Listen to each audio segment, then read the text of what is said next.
మన ప్రాణానికి హాని కలిగిస్తున్న శత్రువు వలన మనము మన కుటుంబము భయభ్రాంతులకు గురవుతూ ప్రాణం ఎప్పుడు పోతుందో ఏ విధానం చేస్తారో అని మన పైన దాడి చేస్తాడో ఏమోనని కలిగే సందర్భంలో మనల్ని మనం రక్షించుకున్నట్టుకై ఎదవడి విధానం అవలంబించుకుంటే ఈ యొక్క విధానం మనల్ని మనం రక్షించుకున్నట్టుకై చేసుకున్న వాళ్ళం అవుతాం.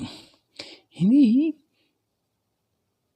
కాళ్ళు చేతులు పడిపోయి మంచంలో పడిపోయే విధంగా కూడా ఈ విధానంలో చేయవచ్చును. లేదా ఇల్లు ఊరు వదిలి వెళ్ళిపోయే విధంగా కూడా మనం ఈ యొక్క విధానాన్ని చేయవచ్చును. ఆ యొక్క శత్రువు కాళ్ళు చేతులు పడిపోయి మంచంలో పడే విధానం చేయవచ్చును. లేదా మొత్తమే ప్రాణాపాయ శత్రు మరణం కూడా చేయవచ్చును. అతని పేరు మనకు అవసరం.